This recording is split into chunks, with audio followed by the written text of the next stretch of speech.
Alright mga kamotolex, today's vlog nga pala ating silipin kung anong specification at mga features na meron si Ntorq 125. So papakilala ko nga po pala sa inyo si Ntorq Blue number 1. So number 1 dahil siya yung unang na-release na Ntorq 125 dito sa Pilipinas na tayo ngayon ang gumagamit. So yan, palakpakan tayo dyan.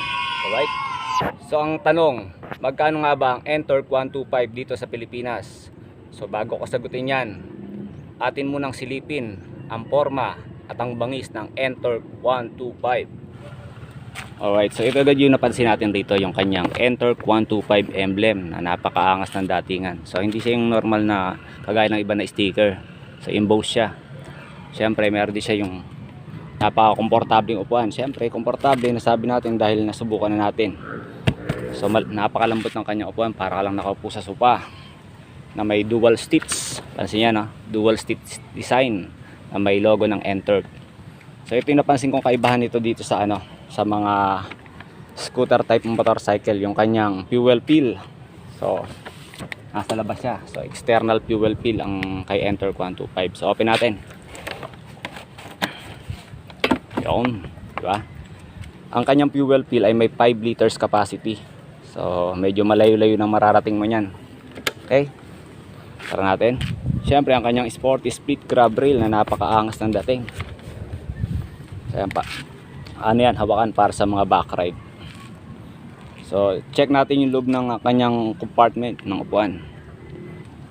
So pag mag-open ka ng kanyang fuel fill, pakaliwa, ikot. Alright. Then push lang pagsasara. Then kung open mo yung kanyang compartment sa upuan, pakanan. So check natin yung loob. Yan, medyo malaki ang kanyang compartment space, nasa 20 liters. So marami-rami ka nang mailalagay rito. So ito pagandaan dito. Meron siyang cam light. So pag gabi, may kukunin ka na item sa loob ng iyong compartment, walang problema, kitang-kita. At syempre ito napaka-importante, ang kanyang USB port. So kung magcha-charge ka ng cellphone dito, so nagamit ko to kanina, okay naman. So yan, nasalpak mo lang yan. Yan, kung hindi ka mamroblema pagka buwabiyahe ka na malolobat ka, dahil meron siyang USB charger na napaka safe kahit umulan, kasi naka-cover siya. Alright, tapos natin. Alright, brake lock for safety, syempre. Meron din siyang engine kill switch para sa emergency. Kanyang pass by light. Yan. Signal light, left and right. Kanyang horn. Syempre ang ilaw sa gabi. Electric start button. So yung kanyang tail light may LED na forma ng designan niya, ang bangis, parang letter T na represent yung TVS. Tapos to, forma parang steel aircraft design, equipped with a traditional signal light. At syempre ang kanyang bulky headlight na may daytime LED light na napakaangas ng forma. At syempre pinagustuhan ko sa kanya yung kanyang full digital console na may 60 features with smart connectivity na first made sa India para sa scooter type. Alright, so ibig sabihin ito, pwede mo i-connect ang yung phone through Bluetooth. So dito pag nakakonect na yung cellphone, so syempre pwede mong i-connect yung Waze, kung ano pa bang pwede, yung tawag. Meron siyang navigation assist, caller assist, message assist, last park location para madali mo siyang mahanap. Kung halimbawa pumunta ka sa mall, nagpark ka, through apps sa yung cellphone, makikita mo kung saan yung exact location na pinag-iwanan mo ng yung motor. Fuel consumption niya, andyan din, makikita mo rin. Heat temperature, kapag umakit mo yan doon, siguro napakagandang indicator to para syempre papahingay mo rin yung motor. Syempre yung speedometer niya. Tapos pag na-reach mo yung pinaka-high speed niya, lumalabas rin yan dyan. Pag nakakonect yung cellphone mo, meron din yung phone battery display. So ito meron siyang different mode. Merong street mode saka race mode. Pwede mo siyang ano, kung saan ka mas komportable. Ayan, lalabas yan. Siyempre meron din siyang welcome message dyan kapag palabas ka na. Tapos meron din siyang lumalabas dyan na helmet. Ibig sabihin, nare-remind ka na dapat yung helmet nasuot mo na. So andyan rin yan yung best lap mo, kung ano yung top speed mo. So napakarami niyang features, so hindi ko lang maisa-isa, no? Pero siyempre pag bago ka, hindi mo pa rin alam, medyo mag-a-adjust ka pa. Pag na-master mo na yan, alam mo na halos lahat ng function yan. So napaka-importante nito at napaka-angas ng datingan to para sa Ntorq 125, yung kanyang full digital console. Angas niyan. So pagdating naman dito sa space sa harap, so yan, isa pa sa nagustuhan natin yan, no? So napakalapad niya.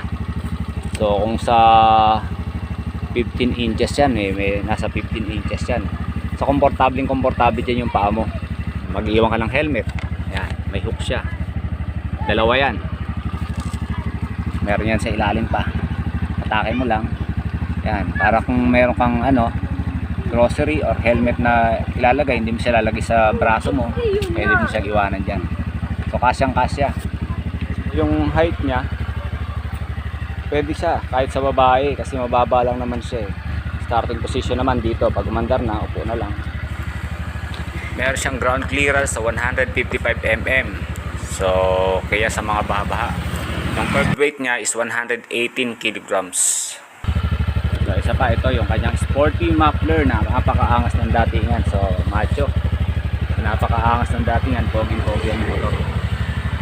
Alright, check din natin yung kanyang gulong. Meron siyang diamond cut alloy rim na napaka-forma. Yung kanyang suspension, ayan, telescopic suspension with hydraulic dampers. Siyempre, yung kanyang gulong na tubeless po yan, 110 by 80, tapos yung lapad niya 12.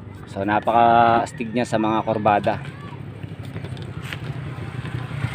Pagdating naman sa kanyang braking system, yan, ito ang nagustuhan ko sa braking system ng Ntorq 125. So bali siya, may combi brake siya, CBS sa harap, disc brake sa likod, drum brake. Alright, nakita nyo na yung magagandang features na meron si Ntorq 125. So ngayon ang tanong, ano nga ba yung kakailan ng makina ni Ntorq 125? So si Ntorq 125 ay may single cylinder 4-stroke SI air-cooled fuel injected. Ang kanyang displacement is 124.8cc, 3-valve CVTi rev engine. May maximum power na 6.9 kW at 7,000 RPM. Ang kanyang maximum torque is 10.5 Nm at 5,500 RPM. So automatic, good for city driving. Dahil na-experience na nga natin siya kahapon, traffic, so smooth ang takbo, relax lang tayo. Pagdating naman sa mga long drive, mga outside Metro Manila, so hindi ko pa masabi dahil hindi ko pa naman siya nasubukan. So watch out lang kayo sa mga next vlog ko dahil yan ang next na gagawin natin, travel natin siya sa mga long drive outside Metro Manila. So yung sagot sa tanong na magkano nga ba ang Ntorq 125 sa market ngayon, ang kanyang SRP ay 76,000.